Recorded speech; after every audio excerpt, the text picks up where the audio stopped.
There's a constant battle raging inside the avoidance mind, between the part that misses you desperately and the part that's convinced letting you back in will destroy them. You think they moved on easily, that their detachment means they don't care, but the truth is, they're fighting the strongest urge to reach out to you every single day.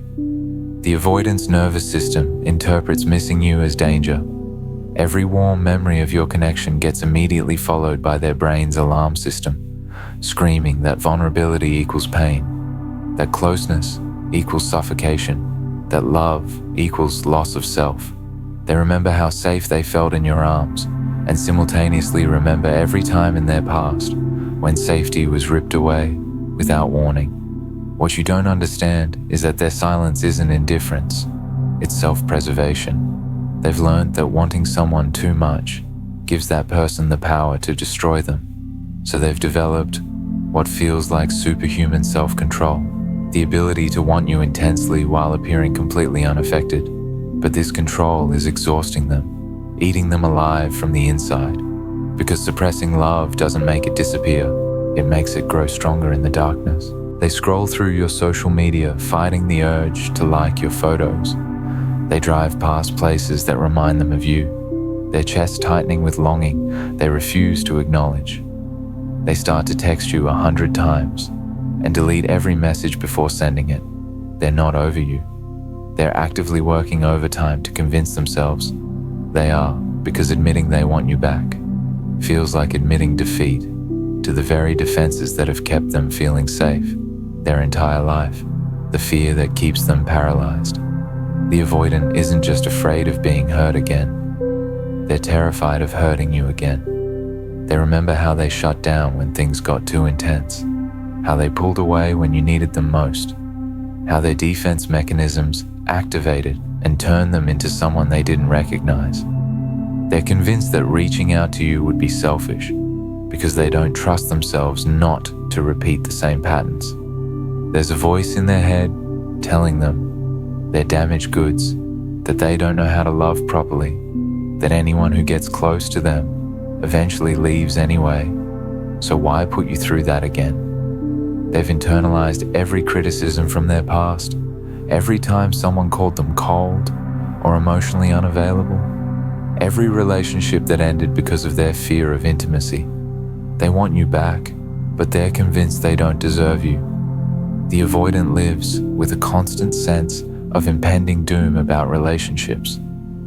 Even when things were good between you, part of them was waiting for the other shoe to drop, scanning for signs that you would eventually abandon them like others have.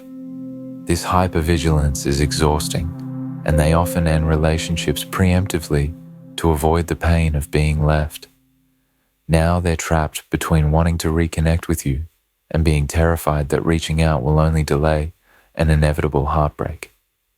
What makes this worse is their awareness of their own patterns. They can see their avoidance clearly. They know it's self-sabotage, but knowing doesn't automatically create the ability to change. They feel like they're watching themselves from outside their body, wanting to be different, but feeling powerless against the automatic responses that kick in whenever they start to feel too much. They want you back, but they're paralyzed by the fear that they'll just mess it up again. The secret signs they miss you while you're looking for grand gestures or direct communication. The avoidant is sending you signals in a language so subtle you might miss them entirely. They're not going to show up at your door with flowers or send you a heartfelt message confessing their feelings. That would require a level of vulnerability that feels impossible for them right now. Instead, they're communicating their longing through actions that maintain their sense of safety while testing whether you might still be open to connection. They like your social media posts from months ago, digging deep into your timeline as if they're studying every moment of your life they've missed. They comment on your friends' photos where you happen to appear in the background. They suddenly start showing up at places they know you frequent, always with a plausible excuse that has nothing to do with hoping to run into you. These aren't coincidences. They're carefully orchestrated opportunities for accidental contact that give them plausible deniability if things go badly. The avoidant might reach out with seemingly random questions or observations that give them an excuse to initiate contact without having to acknowledge their real motivation. They'll text you about something you left at their place months ago, ask about a mutual friend they could easily contact directly, or share a meme that reminds them of an inside joke you shared. Each message is their way of testing the waters, seeing if you respond warmly or coldly, gauging whether there might be an opening for more contact. They're also communicating through what they don't do. If they haven't blocked you on social media, if they haven't deleted your photos, if they haven't thrown away the things that remind them of you, it's because they can't bring themselves to close that door completely. The avoidant's inability to fully move on is actually evidence of how much you meant to them, even if they can't directly express it, the internal narrative that keeps them stuck. Inside the avoidant's mind, there's a constant story playing that keeps them trapped in indecision. They tell themselves that if you really wanted them back, you would have fought harder for them. They interpret your respect for their boundaries as proof that you've moved on, that you're better off without them, that reaching out now would only be a selfish disruption of your newfound peace. They've convinced themselves that love means never having to chase, that if someone wants to be with you, they'll make it obvious, that anything requiring effort or vulnerability is manipulation or desperation. This narrative protects them from having to risk rejection, but it also prevents them from taking any action that might actually reconnect them with you. They're waiting for a sign that it's safe to want you again, but they're also doing everything possible to avoid seeing that sign, even if you're sending it.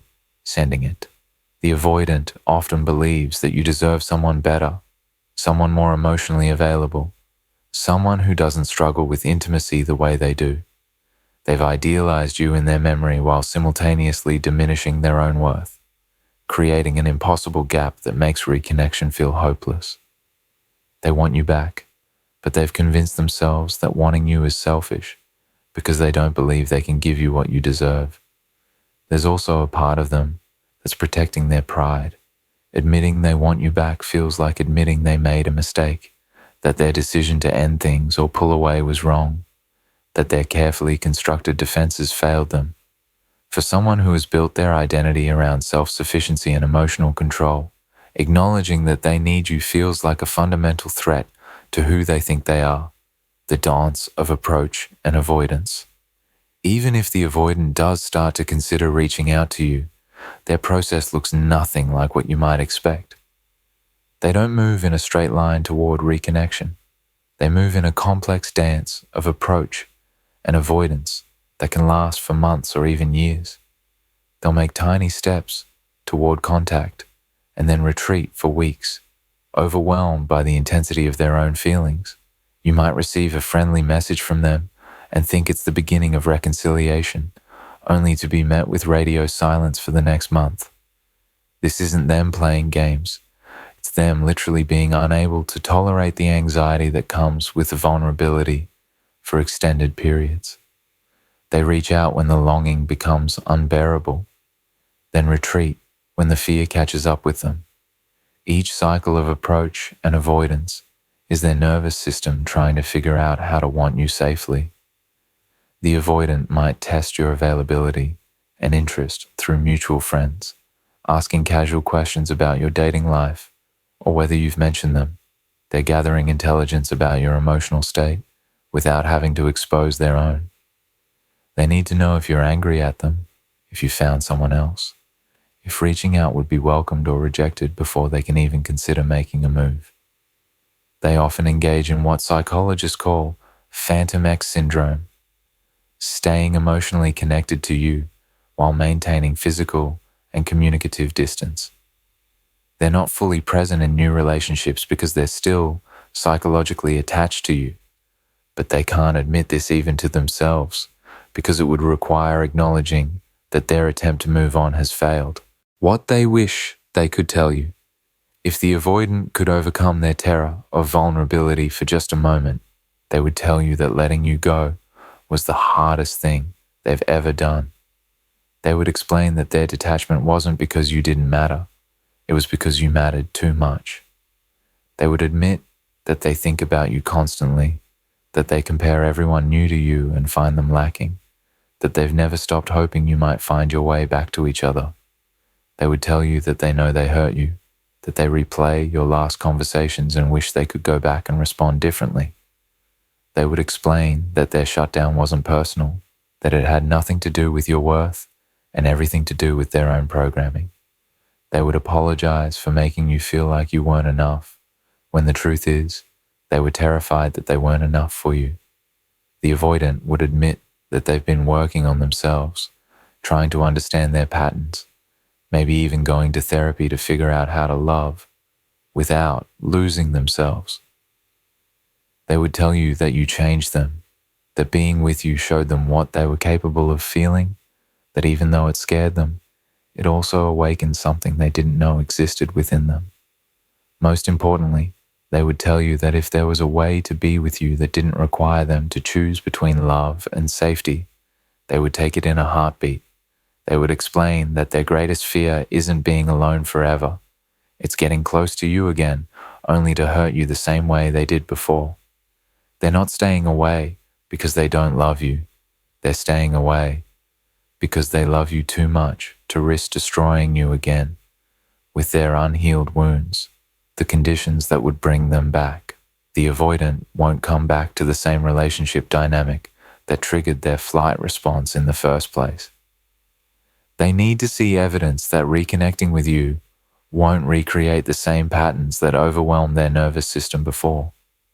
This doesn't mean you need to change who you are. It means they need to see that growth and healing have happened on both sides. They're watching to see if you've developed the kind of security that doesn't require their constant reassurance. They need to know that your happiness isn't dependent on their availability, that you can miss them without becoming obsessive, that you can love them without trying to control or change them.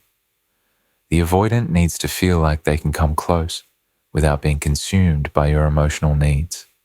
They also need time to prove to themselves that they've changed, that they can handle intimacy without shutting down, that they won't repeat the same defensive patterns that hurt you before. This internal work often happens in silence, without you knowing they're doing it. They might be in therapy, reading about attachment styles, practicing vulnerability in other relationships, all while maintaining distance from you because they don't trust themselves yet. The avoidant needs to see that there's space for their autonomy in any renewed connection. They need to know that loving you doesn't mean losing themselves, that commitment doesn't mean suffocation, that being chosen by you doesn't mean being owned by you.